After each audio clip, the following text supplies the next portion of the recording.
Okay, everyone, and so welcome back to the podcast. And today we have Belinda Crowson with us. And Belinda, you're with the GALT in Lethbridge, and also the Lethbridge Historical Society. And so I put out a tweet actually not too long ago, and I said, "Does anybody in town know anybody with an encyclopedic knowledge about ghosts and ghost stories in Lethbridge?" And within probably 30 minutes, I had about 4 tweets back, and every one of them mentioned your name. So there you go. So welcome on board.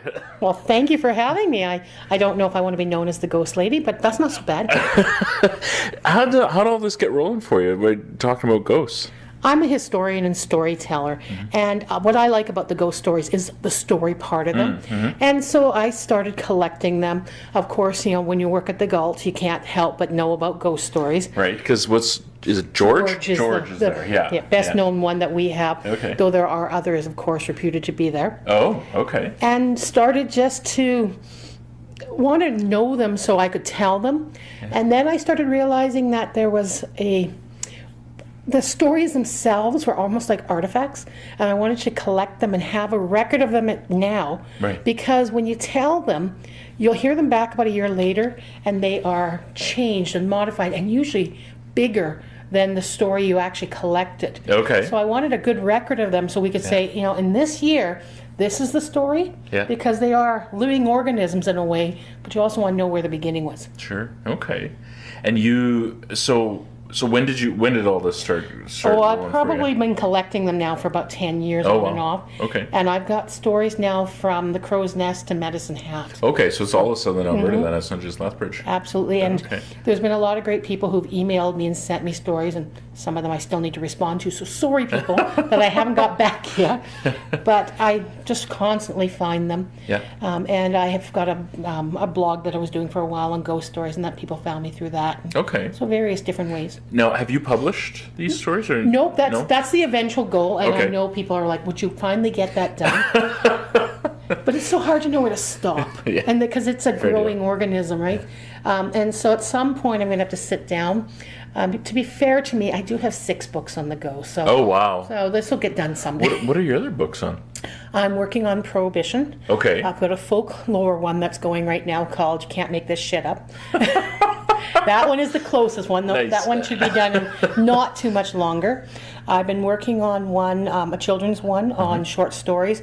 I've got one that I've been working on with the city. Actually, we've been doing an ABC of Lethbridge history. Okay. That we've been putting I out. think I saw something about that. In the Rec and Culture Guide. Yeah. And then I'm working on one sort of Lethbridge by the decades, and there's all kinds. And then the ghost story, and there's a few. And Okay. I've got 4 published already. Oh, wow. But it's a slow process when I just can't stay home all day and write, Fair deal. So, I guess, and you do too, you also do the cemetery. Right. So, tours, walks, what do you... I wrote a book called Vice, Virtue, and Lust on Lethbridge Cemeteries. Okay. And I also do the cemetery tours. I do daytime ones, we do school programs, and probably the one people are most familiar with are the flashlight cemetery tours that we do in fall. So what sort of things do you cover in those? Everyone is a different thing. The daytime ones are sort of walking conversations. They change depending on the questions, and it can be the iconography, the symbolism. It can be history of the cemetery, biographies. Those ones can go in any direction. Okay. The nighttime ones are very much a script. So if you came anytime, you would hear pretty much the same story. Oh, okay. And it's night. It's supposed to be for adults. And I like to say I focus on people who died in strange ways and things like that. Okay. Murders and suicides. And the first person arrested by the mounted police in Canadian history is buried in Lethbridge. Oh, seriously? Oh, yes. Okay. What's the story behind that person? He was a whiskey trader. And Okay. He was just the first. He and his group were the first ones the mounted police came across when they arrived in 1874. Okay. So we had a gentleman who was tarred and feathered. Literally? Yeah, literally. And the person committed suicide. Okay. And the community blamed this other gentleman for being too friendly with the first one's wife. And the gentleman who committed suicide is buried in Lethbridge. Okay. So we can tell that story and all sorts. And Wow. I don't know why anybody would think history is boring. The way I look at history, I gossip about dead people. And with me, ghost stories are the same thing. It's just continuation of the story. Yeah. And is it true or not? I don't make any claim to that. So you're not a medium. You're not Gosh, no. I have no psychic abilities. Do you know any mediums? Just out of curiosity, that might be interesting to have on the show. Yeah. I have actually, I have had the great honor of touring people through the museum and places like that who are psychic or say they're psychic, and I have none of that. Okay. But I like to listen to what they have to say and respect it. I don't know if there are ghosts. I know corner of the eye phenomenon. I know we can make ourselves believe a lot of things. So I recognize all that. But I've also had some amazingly credible people tell me some amazing stories. Okay. So I'm not going to tell people there are or aren't ghosts. I just want your stories. Very. You just want to publish. Exactly. I like to share. No, I know. Yeah, it's part of the history thing too, right? It is kind of a cool thing. Yeah. As a storyteller, are few things more fun than sitting around a campfire and freaking everybody out. True story. Yeah. My favorite, my big family gets together every year. My cousins, we all go camping. Yeah. And when you can sit there and tell ghost stories till midnight, 1 a.m, and not just me, but everybody doing it, that is fun. That's how camping should be. Fair deal. So, what's the scariest one you've got? Probably my favorite, and I try to block this out of my head when I do the cemetery tours. Okay. Because the cemetery tours are historic and these aren't, so I try to keep them completely separate. Fair deal. But there is an amazing story from St. Patrick's Cemetery. Oh, okay. There's the part in the Catholic cemetery where the headstones are over the side of the coulee. Okay. And it's where at one point unbaptized babies, etc., were buried in the unconsecrated area. Because of poor record keeping, etc., there are no records for that area. And a mum lost a little baby girl, buried her there in the unconsecrated area, but couldn't afford a headstone. Years later, she finally has the money, but she doesn't remember exactly where the baby is, but she puts the headstone where she believes she is. Okay. And as she and the monument maker are climbing up the hill to leave the cemetery, they hear a very sweet voice saying, "Mummy, I'm over here."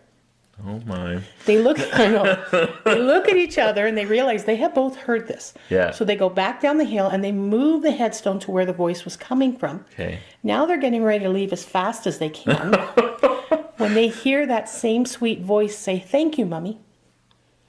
Freaky. Yeah. When is this? When was this? We don't have a date. That's the problem with these stories. Sure. But it probably would have been 30s, 40s sort of thing. Okay, yeah. So certainly... So pass down the family, sort of? Yes. Yeah, okay. Yeah, and that's always the difficulty. I try to record who tells me the stories. Yeah. But I get a lot of stories second and third hand, as you might well expect. Sure, yeah. And it's always the difficulty because I know as a storyteller I need permission to tell stories. In different cultures it's even stronger. But sometimes you have no idea where they originated. Sure. So if I have unfortunately stolen somebody's story, I'm so very sorry about that. But, nobody's ever claimed that, so that's good. Fair deal. Tell us, so a lot of people who listen to this may have heard the story. There's a lot of, believe it or not, there's lots of international listeners to this podcast, believe it or not. But, can you tell us stories about George of the Galt Museum in Lethbridge? I'll tell you the true history, and then we'll also talk about what people believe has happened. So it is February 1933. George Bailey is a 60-year-old farmer from the area. And he comes in for surgery. We usually say he's going in for an appendectomy, but it's either that or gallbladder or exploratory. It's not really clear what is going on. He's anesthetized on the main floor, put on the bed. The bed is pushed down the hallway and onto the elevator. When the bed gets halfway on the elevator, the whole thing messes up. A nurse upstairs pushes the button for the elevator, and with the bed halfway on, the floor starts to rise. Oh. And it actually kind of crushes George, and he slides down and falls down the elevator shaft to the basement. Yeah. He's up and laughing about it when they get down to him, but he dies later that night of injuries, and it's internal injuries that will actually, cause his death. Because he had what I would characterize as one of the more interesting ways. I mean, that's not the best way to say it. Death. Anything that's sort of happened has been, claimed to George. But people have reported black shadows watching them, blue lights floating down hallways. A person who worked in the basement reported shuffling feet sounds coming up to his office, and when he went out, there was never anybody there. But as much as people know about the basement, when we have a report of something weird happening, it actually tends to more often be the old children's ward than actually the basement. Oh, really? Okay. We have reports of about a 6-7-year-old girl and a 10-12-year-old boy who actually are up in the old children's ward. People have reported seeing them wave out the window. Oh. People have reported lights turning on and off when they shouldn't be. People have reported hearing singing coming from empty rooms, all of those sort of things. And we had one janitor who actually said the kids were, the lights would come on and off, and she would actually say, okay, it's time to go to bed, and they'd shut off. Seriously? Yep. And that's the only, I mean, I've been there many years, but that's the only room that's ever really freaked me out. Do you get a sense? Like, I know you said you're not a psychic or a medium, but do you get sort of, you never know if it's because you're tired of your imagination. Yeah. But there are times I just know I'm not supposed to be in that building. Okay. It's just time to go home. Yeah. But in that room once, I was up there with a group, and I think it was Navy cadets. I can't remember which group. But I opened the door, told them all the stories. I shut the light off. It turned itself back on. Oh. Yeah, I shut it off. It turned itself back on. After the third attempt, I just said, okay, we're out of here. Yeah. So I locked the door. We went and continued the rest of the tour. And about an hour later, the parents are coming to pick the kids up. Yeah. And the leader says to me, he goes, do you know that light is still on upstairs? I'm like, I don't care. I said, I'm going home. So he kindly stayed with me while I set the alarm. We locked the door. We went outside. And we were standing in front talking. About 10 minutes later, he's like, wonder if that light is still on. So we both looked up at the building, and that room was now pitch black. But as we were looking up at a locked, alarmed museum, the light turned on. That freaked me out. But that's a little freaky. That's not the worst of it. Okay. Because of our reputation, we also get people who are ghost hunters. Sure. Right? Yeah. They come in with the cameras and the recorders. Yeah. And all I have to do is take them through, and they will experience whatever they want. I took a group down, and they were amateurs out of Calgary, but they were a fun group, and we went through. A week later, I got an email from them going, you won't believe what we caught. They said, we caught a man's voice on the recorder. Right after he told the story about the lights, the man's voice says, I told her I wanted the light on. They're like, if you come to Calgary, you can hear it. I've never gone to hear it. You've never gone to hear this? Oh, come on, that's worth the drive right there. I know, I have to work in that building. You could go to IKEA, and then you could go see the recording. Yeah, I don't know if they still have it. It was a few years ago. But it's those sort of things where you go, okay, so what is going on? Yeah, that's wild. Well, so I was going to ask too, actually, in the museum, outside of the museum. So, I mean, Lethbridge, right now, without giving the address away, we're sitting in probably about 110-year-old house-ish, apparently owned by one of the guys that used to own a coal mine around here. Okay. Actually, my roomie's former roomie they were digging up the basement when they first moved in here, and lo and behold, there's a mine shaft in the basement. Right. With pulley marks on the beams, apparently. I haven't really looked all that hard. But, so there's some older places in town. Any cool stories about, older houses and that sort of thing in town that you're aware of? We have some stories of some houses. I must admit I've collected a lot more about public buildings. Oh, okay. Yeah. But I have a few house ones. And not this house, right? Not this house, okay. no. Well, not that anybody's told me. Remember, I just collect stories. True Somebody story. have to pass it along. But the public buildings, it's unbelievable which ones we do have. I think a lot of people probably knew the St. Michael's one. Oh, I didn't know that one. Well, when it was the hospital, there was a nun that was often seen. And she was dressed in white. And it's like she never quit work. She was there still protecting patients. We heard stories of, curtains moving so that if somebody needed the attention, she would move the curtain to call them over. Stories of the nurses being thanked for sending the nun to sit with the patient overnight. And of course, there was no nun. No nun, yeah. IV bags being knocked off if they were overdue, like not just put on the floor, but across the floor, and showing that they were no longer any good. Wow. All sorts of stories from there, and it's one of those ones when that old building went down. We asked people if she was still around, and there's people who say that yes, Sister is still doing her rounds there. Okay. So there's a really neat story there. The Bowman has one of the most strangest stories. Oh. It's a story of somebody who didn't die. I know. According to the legend, and the person who everybody says this happened to claimed it didn't ever happen. So it's one of those weird ones. But people still hear what they think they're going to hear? I'll explain. Okay, yeah. According to the legend, there was a young Chinese girl who went to school there, and she was dressed in something that would be considered boys' clothes, like it was pants.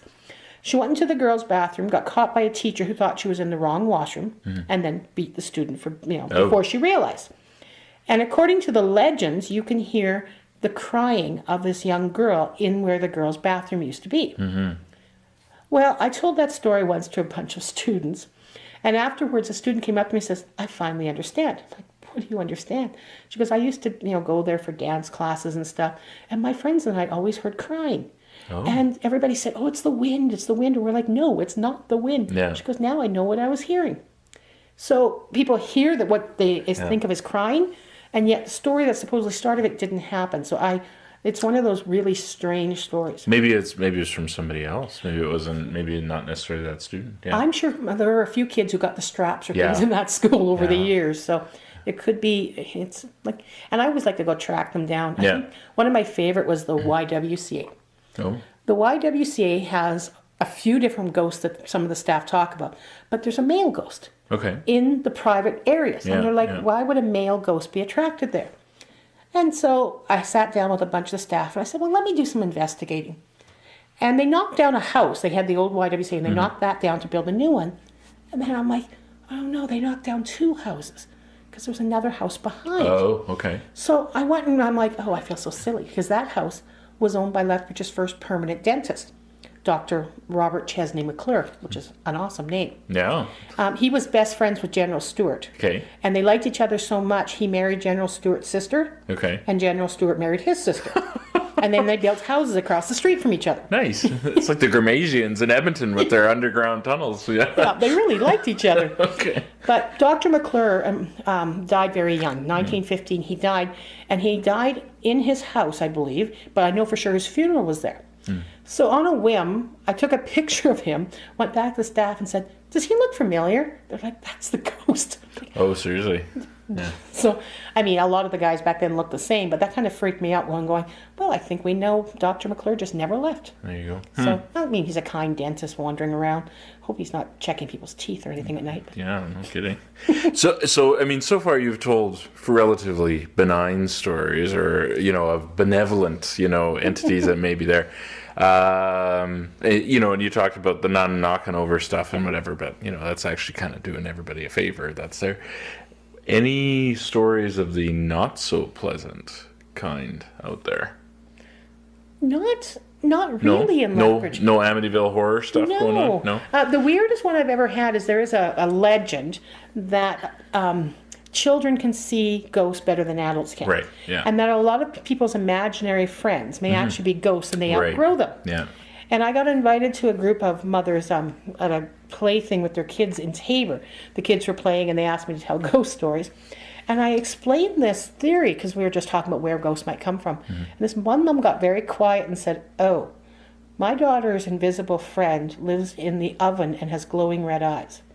A little freaky. Yeah, that was one of the ones you're going, really? So there's ones like that, but yeah, nothing that I've heard of, scaring people out of houses and, anything like that. No exorcisms or anything like that. Yeah. A lot of them just seem like fun. There's one kid was down in the river valley with his mom walking and came running over and asking him permission to go play with the other kids and got very upset when mom said no because he saw the kids, mom didn't. Oh. So we've got ones like that where it's like, and not surprisingly, the high level bridge has a ghost. Well, that kind of makes sense. Yeah. It's a child. Oh, really? Okay. According to the legend, and I'll explain why I say legend on this one. Sure. There is a little young boy who was challenged to ride his bicycle across the high level bridge, but not in the bridge, on the railing of the bridge. So on the top rail. Okay. According to the story, he got halfway across and Phelps was dead. But fell so fast and so hard that when he hit the ground, no sign of him. He disappeared. Oh. And they say if you go on a full moon and you stand in the right place, you can watch him trying to complete that ride across the bridge. Every time there's a full moon? But, this is why I say legend. Okay. It has to be a full moon and you have to stand in the right place. But the story doesn't tell you what's the right place. What's the right place is, sure. So that's why I think that one is more in the urban myth in that legend. And you get those. We have some of the hitchhiker stories. Sure. Those, and quite often those ones, you wonder if they're just not part of the entire North America story. So I try to separate the ones that have no origin from the ones that, so, Yeah. and I'm not an expert, I'm not a folklorist, but it is fun to try to find the start. A lot of them start in schools because kids freak themselves out. I think every school now has a ghost in the kids' minds. What about the college and university? Any there? Oh, the university has some awesome ones. Oh, seriously? Oh, yes. Oh, yeah. interesting. There is supposed to be one in U Hall who committed, well, after what happened, I probably mean to say, but committed suicide. People have experienced that. Probably one of the most odd ones is the library building. The new one? Yes. Oh. People have reported that they'll be down in the bottom floor and they will notice a man sitting, just staring at them, just sitting there doing nothing. Any idea what he's wearing? Or I've heard the description, but I couldn't tell you exactly. Okay. But the story that I've heard is people will then go report that to security. Yeah. And before they get done, security will say, he looks like this, this, this, and this, doesn't he? And they're like, yeah. And they're like, yeah, don't worry, he's not really there. Okay. And again, it's always, because people try to link the stories to history, we do know one person died in the construction of that building, an electrician. Oh, I remember that. Because I went to university when they were actually building it. Right. Yeah, I started my first year and ended in my fourth, so yeah. And people claim that that's who it is. I mean, probably trying to make sense of it all. Okay. And so I've never met anybody who's actually said it. I've only heard this like fourth hand. Right. Yeah. So it would be interesting if, somebody who actually ever heard it saw a picture, because then you'd actually be able to see. But that's the claim there. Okay. And then of course there's all kinds of awesome stories out of the from below you in the dungeon there. Yeah. Yes. Yeah. I mean that place is just ripe for ghost stories. Okay. It's long hallways and everything. Yeah. But footsteps, and often high-heeled footsteps and strange noises. And if you ever get a chance, there's some awesome videos on YouTube. I don't know whoever made them, but there's somebody went ghost hunting there and freaked themselves out. Oh, seriously? Okay. Huh. But I find the university, again, being a school, is always interesting. Yeah. I also collect myths of Lethbridge history. Okay. Like strange things people believe. And there's one getting perpetuated at the university now, that the city knew they were going to build something on the west side, but they didn't know if they were going to get permission to build a university or a prison. They thought they were going to get permission to start a prison, so they started building a prison, and then got the university permit, so that's why it's built the way it is. Right? Arthur Erickson would be a little mad He'd at be that. rolling in his grave, right? The ghost of Arthur Erickson will come and haunt people who say that. But I don't know where that started, but I've actually had people ask me now, is this true? And so it's one of those things going, no, not at all. He did plan to make a brick building and had to change his mind. Oh, okay. But no. You all was supposed to be brick? Yes.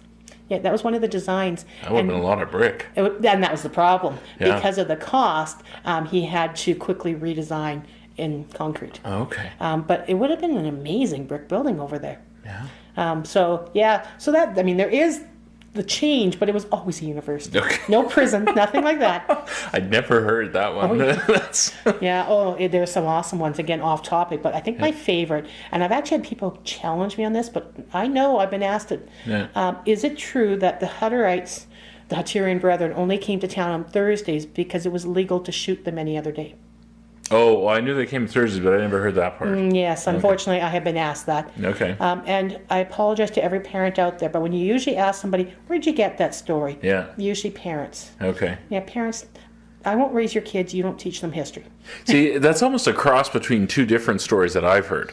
I mean, I knew about the Thursday thing. And that's true. But that hasn't been that way for a long time, though, right? Well, but originally it was, and it's more from... Everybody's on different colonies. Right. So you set a day that others are going to be in town so you can visit. And you socialize, yeah. Yeah. Okay, It makes perfect sense when you actually think of it. Sure, yeah. And but the one I've heard in terms of the shooting, I've heard it wasn't the Hutterites. I heard that there was a rule on the books, a bylaw on the books, that you could shoot a Mormon as long as he was walking away from you. No. That's not or there. the other one, that the Mormons had to live all 20 miles out of Lethbridge. Oh, I hadn't heard that one. Yeah, that was the other one. And that's where the irrigation towns were. I know a past city clerk and a couple other city clerks, and I know people who have read basically every bylaw No. Okay. Nothing like that. You can't shoot people in Canada. Well, no, and that's why, yeah, it seems a little silly, right? But, Lethbridge does have a bit of a interesting past to it. A little bit of... Yes, we have and some of the Mormon communities did threaten to boycott Lethbridge. Oh, seriously? Oh, okay. yes, over the red light district and alcohol and gambling and all of our fun stuff. But they were having fun. We weren't going to shoot anybody. How did we not turn into Vegas? I mean, seriously, how did we not turn into Vegas North? I don't understand. We had a really good potential up until the 40s. Okay. And in my feeling at the 40s, and my dad's a farmer, so I probably shouldn't say this, it's kind of like that farm conservative takes over after that. Okay. And so people say we've always been conservative. No. We had the first Labour MLA in Alberta was out of here. And again, I hope this is an adult content. Totally. Yeah, you can say whatever you like. Yeah. My favorite quote about the red light district, because I studied that a lot. Yeah. A Calgary reporter once said the coolies were formed by men humping their way to Lethbridge. Yeah. That's interesting. So we did have a wild town and a coal mining background and all that. And I think that plays into some of the ghost stories. Yeah. I think if you know Southern Alberta well enough, if I told you a ghost story, you could actually link it to the town it came from. Oh. My favorite come out of the Crow's Nest Pass. Okay. Because the Crow's Nest Pass has a very Eastern European background. Oh, okay. And what I have found from some of my favorite ghost stories from the Crow's Nest Pass, there's almost an expectation that people will walk, but you will see them between the time they die and are buried. And I've got some great stories, and I think my favorite, I can't remember who told me, it's written down, but her brother-in-law, was it brother or brother-in-law died? And she saw him, and she's like, oh, and they were, and he had a sweater on that she'd never seen. And after a while, she's talking to his wife, and the woman's not believing her at all. And she's like, and he was wearing this sweater. I've never seen it. And she described it. And I guess the other woman just stopped going, I bought him that for his birthday. Never gave it to him. It's in a box under the bed. And that was the sweater that he was wearing when she saw him after his death. Well, that's awfully kind of him. Yeah, he must have liked the sweater, nice. went and checked out. Sure. And that is like, I mean, so you can't really make something like that up when you describe perfectly a sweater that nobody has seen. Yeah, that's a little difficult. Yeah. So, yeah. And a few others like that. And people, in the old hospital there, there's some great stories from the Crow's Nest Pass with ghost stories. Just out of curiosity, and I'm sure there probably is. So right now we're overlooking essentially the site of the last intertribal war battle on the North American continent. Is that right? Yeah. Yes. Any stories of First Nations ghosts or anything like that? I've heard people with drumming and things like that. Okay. And it's always interesting because I would love to collect some of the stories. I've had one person say, be careful because when you tell ghost stories, you bring on ghosts. And they're trying to get me connected with people who can tell me the stories because, again, even if they know it, they can't tell me them. Yeah, that's very, So there certainly are, but I haven't found out about as much as I would like to. Fair deal. The other one in the River Valley, I've heard about a gentleman in gray dripping wet, and it's quite funny because people who tell me these things don't always know history. And then the first time I heard that, I'm like, "You're kidding, right?" They're like, "No, we saw him. It was foggy. He was wet and walking in the gray." I'm like, "It's Nicholas Sharon trying to get home." Because he drowned. Oh, did he really? Oh, I didn't know that. Okay. He drowned up the river and sort of like around the old Fort Kipp area, helping the mounted police cross. And his cabin was here by where Whoop Up Dry Bridge is. And I'm like, to me immediately, and I mean, he's not like he said, I'm Nicholas Sharon. Yeah. But to me, it was like, he's trying to get home. And so they looked at me like I was crazy. And when I told them the story, they're like, that makes sense, right? Yeah. So sometimes that's what I love when you can kind of find a reason for why that ghost story might exist. Yeah. Well, I got one for you. Okay. So apparently there is one in this house. Apparently, Bev names him Colin. Oh. Something about the cats and wouldn't go into a certain part of the basement. But to be honest with you, Colin, if you want, you can say something on here. But I've never really heard anything that would, certainly nothing that was untoward. I've lived in a few houses where my cousins in that have seen things or heard things or whatever. Ghosts don't like me very much. I think they're pissed off or they don't like me all that much or something because they don't usually, manifest to me. 2 doors down was either the general store or the mayor's house. Not really sure. Okay. A couple doors down from here. So I have a friend that works at the college, and she owned that house for several years and never reported anything, never anything. So about a year ago, this place just 2 doors down here flipped to a young couple, and I guess the way I understand it is, my friend at the college, when they moved in, there were these old cool pictures, and I think she thought they were probably the original residents of the house, and they were still on the wall. And there was an old steamer trunk in the basement. Well, apparently, the first thing these folks did down the way is they moved the steamer trunk out and got rid of the pictures. Well, now they apparently, as scared the ever-living crap out of the lady that lived there, is, stuff's flying off the walls. There's kids laughing upstairs when the kids aren't upstairs. So there you go. That might be an interesting story. I might have to go knocking on doors. It was just 2 doors down, and I heard about. Well, it's interesting because we were. I can't remember where we were standing out here, but the couple and I, we actually just chatted a little bit, and I'd mentioned, jokingly something about the ghost in the house, and they said, "Don't kid about that. We've got some problems going on right now. A little bit more malevolent, than things that some other stories that I've heard. Like I'd heard about George and whatever at the museum, and I hadn't heard of some of the others, but and I did hear about some ones at U-Haul, but didn't know any specifics on it. But that might be an interesting one to. Well, there are some great things about why ghosts haunt. Like people have all kinds. And, a lot of times it used to be they had a purpose. Like you had to find the hidden treasure, the gold, or somebody murdered them. And so, it's kind of interesting because if it doesn't start until something is moved, it's like, I'd be buying that steamer trunk and bringing it back. Yeah.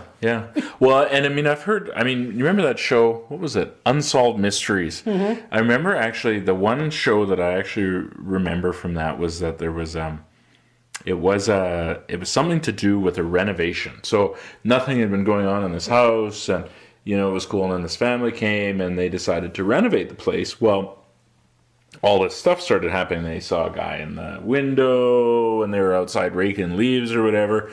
So they packed up and left, and they got to a new place, and they'd been taking pictures, and the son of a bitch had followed them.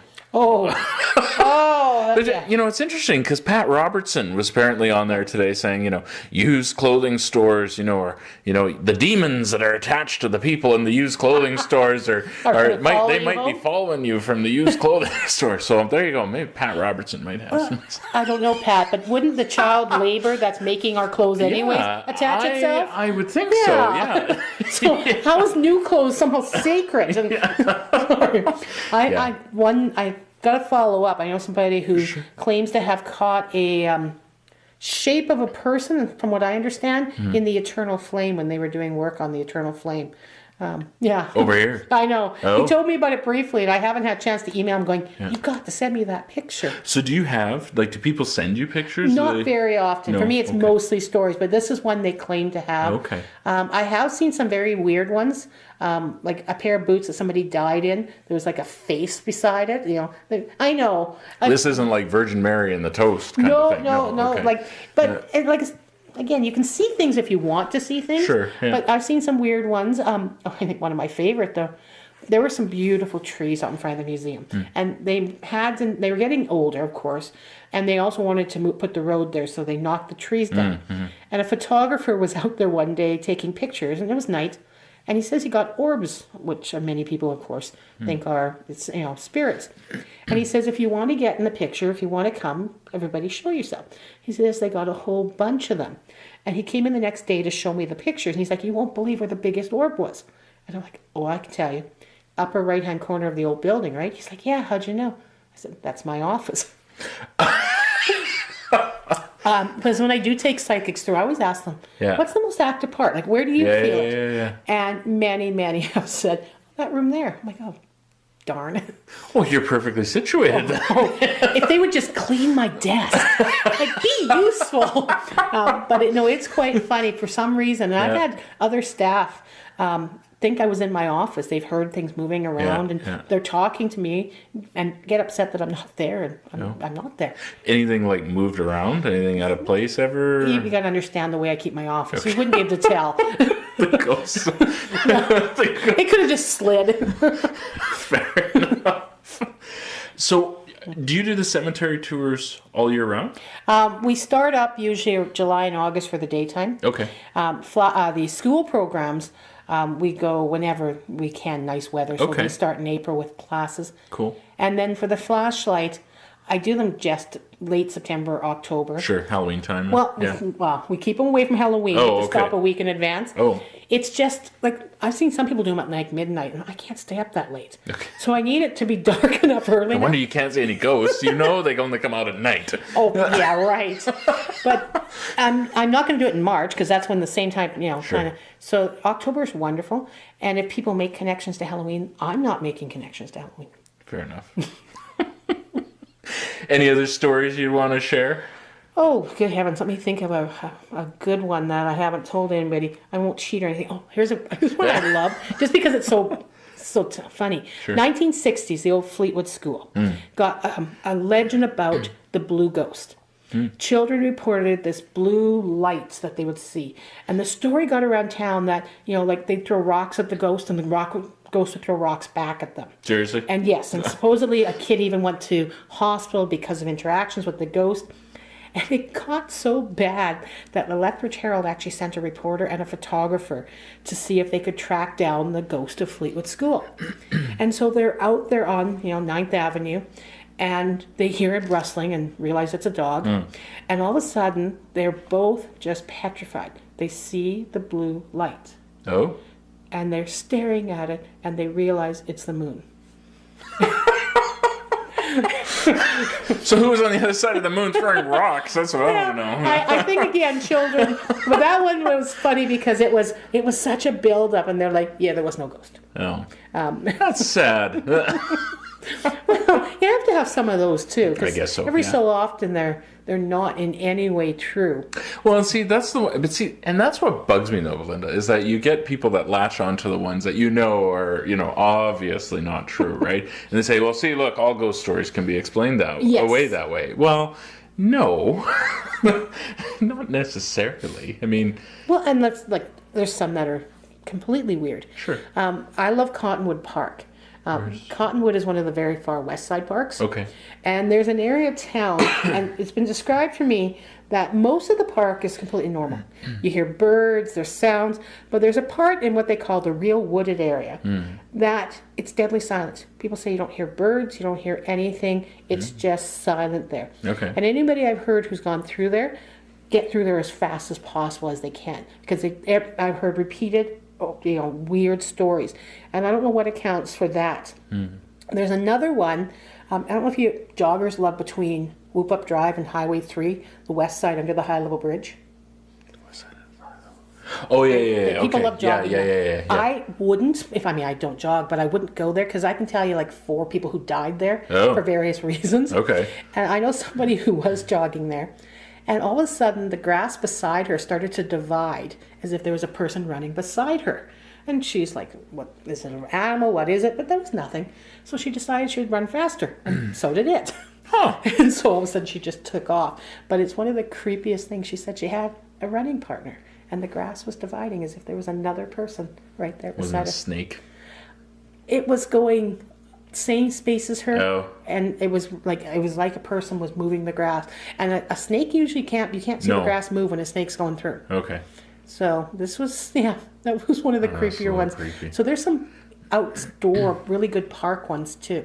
Yeah. I can make almost every swimming pool something you don't want to use.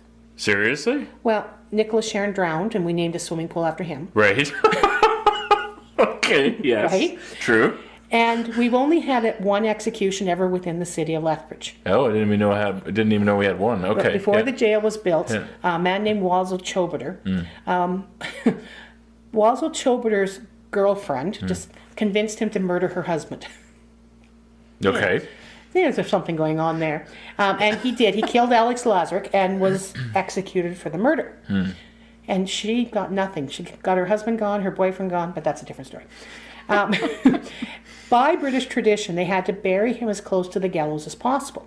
Okay. So they actually dug his grave under the gallows, so he dropped into his own grave. Convenient. Right? Yeah. And they did the execution in the stable yard of the mounted police. Okay. Well, if you know about the mounted police, they've never moved since 1886. So they're still just downtown. Yeah. So that whole area that is Yates and the old courthouse and City Hall and the curling rink, etc., was all the barracks at one point. Okay. So he was executed there and buried right there. And what's on top of his grave today? Fritzig's swimming pool. Interesting. So they say if you see strange bubbles in the water, it's Wazzle saying hello. What about at the university pool? Oh, no, nothing good at Nothing in Maxwell, there? Oh, okay. All the ghosts are down the hill. Exactly. Haven't ruined every swimming pool. But there's something about our swimming pools that we do some strange things with them. Interesting. Yeah. I mean, I don't think I'd ever name a swimming pool after a man who drowned. Yeah, that's a little morbid. Yeah, but the policy is you name everything after one person. Yeah. And, of course, they just didn't know their history well enough. That's like the Titanic Yacht Club. That's exactly. the same thing, yeah. So, just out of curiosity, to have you on again, could we do like a podcast on one of the cemetery tours? Would you allow that? I don't think why we couldn't. Okay. That'd be cool. It'd be cool to actually do a digital version of that if that's okay with you. Yeah. Do you do it on your own or is that with somebody? With the cemetery tours are through the Galt Museum. Okay. So I would probably have to double check, but I can't think why they would mind. Okay. As long as you don't get every one of my good stories. Fair deal. Do you do any like storytelling sessions or anything like that at the? No. Nothing regular? Well, no, because I'm so busy with the students. I see over 11,000 students a year. Oh my God. Okay. That's a so lot. Between that and my writing, if I hadn't invented the 26-hour day, I'd have problems. Wow. That's wild. Well, Belinda, I appreciate you taking the time and being on the podcast here, and we can maybe catch up with you down the road here. Yeah, let me know if you talk to the neighbors because I'm curious about that now. I'm fascinated about that. So yeah. Well, that malevolence is not something Lethbridge usually has. So I'd love to know what. That's interesting. Yeah. Okay. We're nice people. Well, yeah, usually. Even the guy who got hung didn't even, he's not even doing anything bad. So There you go. Huh. Yeah. Well, there you go. Well, thanks again for joining us, and thanks everybody for listening in. We've got some cool podcasts coming up. We're going to have Bryson Brown from the U of L. We're going to talk philosophy of science and maybe a little bit of philosophy of mind too. So that one's going to be good. The YQL political headquarters panel will be coming on here in the next little bit too. We've got Kapow from downtown. And working on a few other projects too. So hang in there, and thanks again, everybody. And until next time, we will see you out there.